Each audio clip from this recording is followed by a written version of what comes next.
ગણેશાય નમઃ. વંદે માતરમ. ચાલો કોમ્પ્યુટર શીખીએ. સૌ પ્રથમ આ રીતે સ્વિચ શરૂ કરો, પછી સીપીયુ નું પાવર બટન દબાવો, જે કદાચ નીચે મુજબનું હોઈ શકે: gujarati.weebly.com. આ મુજબ કરતા જ આપને નીચે મુજબ વિન્ડોઝ શરૂ થાય છે તેવો સ્ક્રીન દેખાશે: બુટિંગ વિન્ડોઝ. Welcome screen. વિન્ડોઝનું બુટિંગ પૂરું થતાં જ આપ નીચેમાંથી કોઈ એક જેવો વેલકમ સ્ક્રીન જોશો: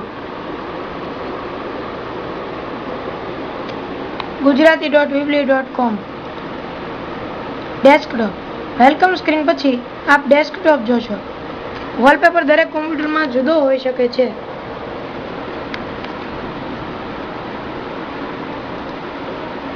સ્ટાર્ટ મેનુ. આપ ડેસ્કટોપ પર સૌથી નીચે જે ભૂરો પટ્ટો દેખાય છે તે જુઓ. એમાં જમણી તરફ ઘડિયાળ સમય દર્શાવતી હશે અને ડાબી તરફ સ્ટાર્ટ બટન જેવું એક બટન હશે. તે બટનને સ્ટાર્ટ મેનુ કહે છે. તે બટન પર ક્લિક કરો તો આપને કંઈક આવું સ્ટાર્ટ મેનુ દેખાશે. નોટબુકમાં નોંધી લો. કોમ્પ્યુટરમાંના કોઈ પણ આડા હોરિઝોન્ટલ પટ્ટાને બાર કહે છે. સ્ટાર્ટ બટનના પટ્ટાને ટાસ્ક બાર કહે છે.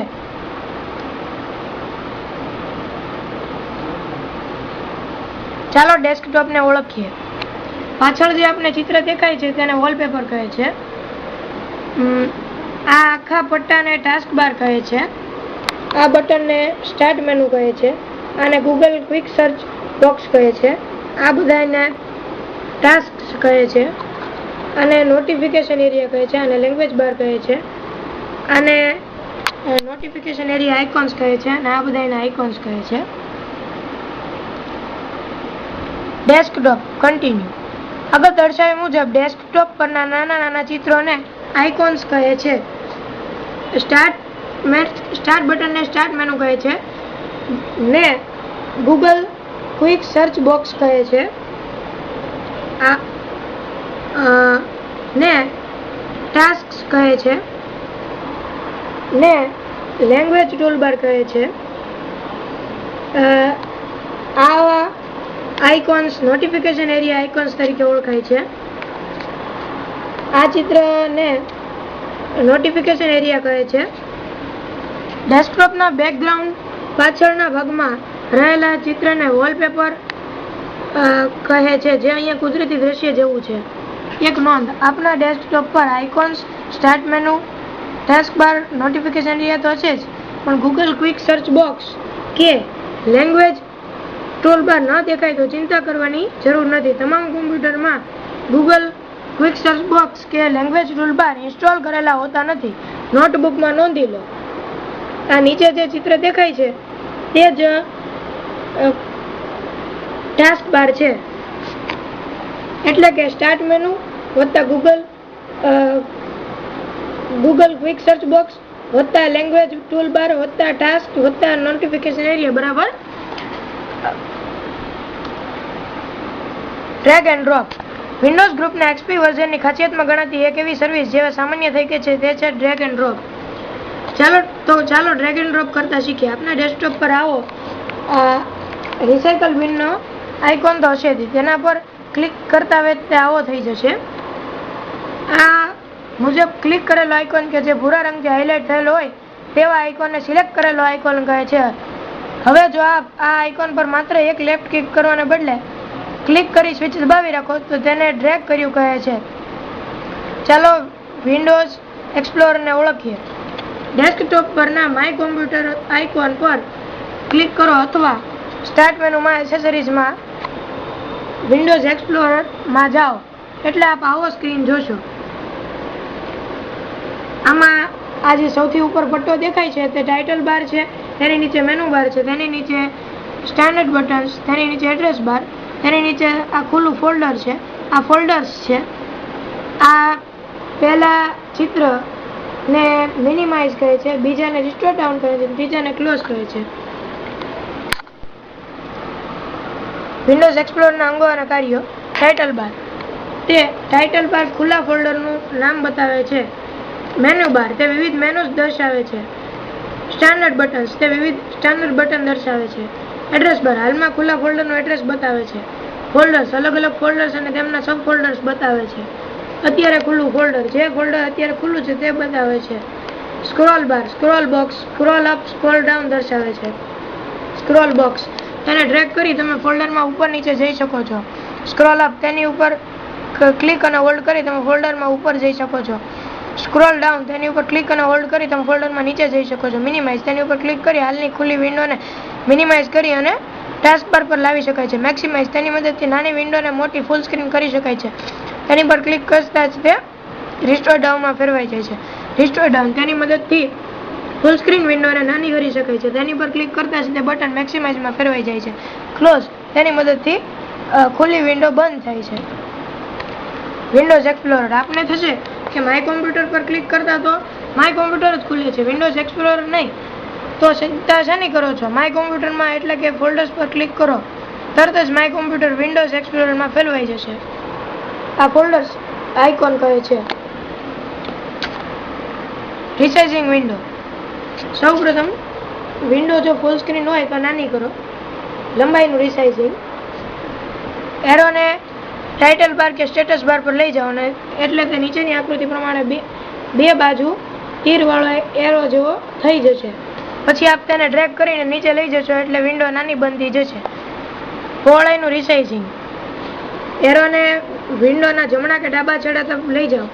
એરો નીચેની આકૃતિ મુજબ બે બાજુ તીરવાળો એરો બની જશે. પછી આપ તેને ડ્રેગ કરીને જમણી કે ડાબી બાજુ લઈ જાઓ એટલે તેટલી વિન્ડો નાની કે મોટી બનતી જશે. ત્રાંસુ રિસાઇઝિંગ. એરોના વિન્ડોના કોઈ પણ ખૂણામાં લઈ જાઓ એટલે તે આવો આકાર ધારણ કરશે. વિન્ડો ખસેડવી, મૂવ. એરોના વિન્ડોના ટાઇટલ બાર પર લઈ જઈને વિન્ડોને ડ્રેગ કરવાનો પ્રયત્ન કરો એટલે આઇકોનની જેમ તે પણ ડ્રેગ થશે. વિન્ડોને ગોઠવો. ટાસ્ક બારમાં કોઈ પણ ટાસ્ક ન હોય તે જગ્યાએ રાઇટ ક્લિક કરતા જ આપણે નીચે મુજબનું પોપઅપ નાનું દેખાશે. તેમાં કેસ્કેડ વિન્ડોઝ પર ક્લિક કરતા જ ખુલ્લી વિન્ડો કેસ્કેડ રીતે ગોઠવાય છે. ટાઇલ વિન્ડોઝ હોરિઝોન્ટલી પર ક્લિક કરતા જ બધી વિન્ડો હોરિઝોન્ટલી ગોઠવાઈ જશે. ટાઇલ વિન્ડોઝ વર્ટિકલી પર ક્લિક કરતા જ બધી વિન્ડો વર્ટિકલી ગોઠવાઈ જશે. સો ધી ડેસ્કટોપ પર ક્લિક કરવાથી બધી જ વિન્ડો મિનિમાઇઝ થઈ જશે અને ડેસ્કટોપ દેખાશે. ટાસ્ક મેનેજર પર ક્લિક કરવાથી વિન્ડોઝ ટાસ્ક મેનેજર ખુલશે. લોક ધી ટાસ્ક બારની બાજુમાં જો સાચાની નિશાની હોય તો આપના કોમ્પ્યુટરમાં ટાસ્ક બાર લોકડ હશે. પ્રોપર્ટીઝ પર ક્લિક કરવાથી આપના ટાસ્ક બારની પ્રોપર્ટીઝ જોવા મળશે. કાસ્કેડ વિન્ડો કરવામાં આવે છે ત્યારે આવો વ્યૂ દેખાય છે. વિન્ડોઝને હોરિઝોન્ટલી ટાઇલ કરવામાં આવે છે ત્યારે આવો વ્યૂ દેખાય છે. વિન્ડોઝને વર્ટિકલી ટાઇલ કરવામાં આવે છે ત્યારે આવો વ્યૂ દેખાય છે. ડેસ્કટોપ. આપ ડેસ્કટોપ પર રાઇટ ક્લિક કરશો એટલે આપને કંઈક આવું ડ્રોપ ફોલ્ડ ડાઉન મેનુ દેખાશે. તેમાં અરેન્જ આઇકોન્સ બાય પર લગભગ એક જ સેકન્ડ માટે એરો રાખશો એટલે તેનું સબમેનુ દેખાશે. તે સબમેનુમાં બુલેટ જે ઓપ્શનની બાજુમાં હોય તે ઓપ્શન મુજબ ડેસ્કટોપના આઇકોન ગોઠવાય છે. નેમ. આ ઓપ્શન પર ક્લિક કરતા વિન્ડોઝ આપમેળે આઇકોન્સને નામ મુજબ ગોઠવે છે. સાઇઝ. આ ઓપ્શન પર ક્લિક કરતા વિન્ડોઝ આપમેળે આઇકોન્સને સાઇઝ મુજબ ગોઠવી દે છે. ટાઈપ. આ ઓપ્શન પર ક્લિક કરતા વિન્ડોઝ આપમેળે આઇકોન્સને પ્રકાર મુજબ ગોઠવી દે છે. મોડિફાઈડ. આ ઓપ્શન પર ક્લિક કરતા વિન્ડોઝ આપમેળે આઇકોન્સને તેમની છેલ્લી વાર ક્યારે મોડિફાઈ કરવા તે મુજબ ગોઠવી દે છે. Auto arrange. આ ઓપ્શનથી આપ કોઈ પણ આઇકોન્સને આપમેળે ગોઠવવા કે નહીં તે નિશ્ચિત કરી શકો છો. આઇકોન્સ. ઓટો અરેન્જ જો શરૂ હશે તો આઇકોન્સને ડ્રેગ એન્ડ ડ્રોપ કરવા શક્ય બનશે નહીં. જો ઓટો અરેન્જ શરૂ થશે તો વિન્ડો આપમેળે આઇકોન્સને ગોઠવી દેશે અને આપ ડ્રેગ એન્ડ ડ્રોપ કરવા જશો ત્યારે આઇકોન્સ કૂદીને પોતાના મૂળ સ્થાને જતા રહેશે. Align to grid. આ ઓપ્શન શરૂ હશે તો વિન્ડોઝ આપમેળે આઇકોન્સને ગ્રીડ મુજબ ગોઠવી દેશે. Show desktop icons. જો આપને ડેસ્કટોપ પર માત્ર વોલપેપર જ દેખાય અને કોઈ આઇકોન્સ નથી કઈ તો સમજવું કે તે પ્રતાપ આનો છે. આ ઓપ્શનથી ડેસ્કટોપ પર આઇકોન્સ દર્શાવી અથવા કાઢી શકાય છે. લોક વેબ આઇટમ્સ ઓન ડેસ્કટોપ. આ ઓપ્શનથી ડેસ્કટોપ પરની વેબ આઇટમ્સ લોક કરી દેવામાં આવે છે. Run desktop clean-up wizard. આ ઓપ્શનથી વિન્ડોઝ ડેસ્કટોપ ક્લીનઅપ વિઝાર્ડ ચલાવી એવા આઇકોન્સ કે જે આપણે ઘણા સમયથી વાપર્યા ન હોય તે આઇકોન્સ રિમૂવ કરે છે. Desktop refresh. આ ઓપ્શનની મદદથી ડેસ્કટોપ રિફ્રેશ કરી શકાય છે. તેની શોર્ટકટ કી F5 છે. પેસ્ટ. આ ઓપ્શનની મદદથી આપ અગાઉ કટ કે કોપી કરેલી કોઈ પણ વસ્તુ પેસ્ટ કરી શકો છો. Paste shortcut. આ ઓપ્શન અગાઉ કોપી કે કટ કરેલી વસ્તુનો માત્ર શોર્ટકટ ડેસ્કટોપ પર ચોંટાડે છે. Graphic properties. આ ઓપ્શનની મદદથી આપ કોમ્પ્યુટરના ગ્રાફિકની પ્રોપર્ટીઝ જોઈ શકો છો. Graphic option. આ ઓપ્શનની મદદથી આપ આપના કોમ્પ્યુટરના ગ્રાફિકના ઓપ્શન સેટ કરી શકો છો. ન્યૂ. આ ઓપ્શનમાં મળતા સબમેનુથી આપ ડેસ્કટોપ પર નવા folder, shortcut, ACDSee, image sequence, briefcase, Microsoft Word document, Microsoft Office Access application, Microsoft PowerPoint presentation, Microsoft Publisher document, text document, wave sound, Microsoft Excel worksheet, WinZip file વગેરે બનાવી શકો છો. પ્રોપર્ટીઝ. આ ઓપ્શનની મદદથી આપ ડિસ્પ્લે પ્રોપર્ટી સેટ કરી શકો છો. પ્રોપર્ટી સેટ કરતા શીખીએ.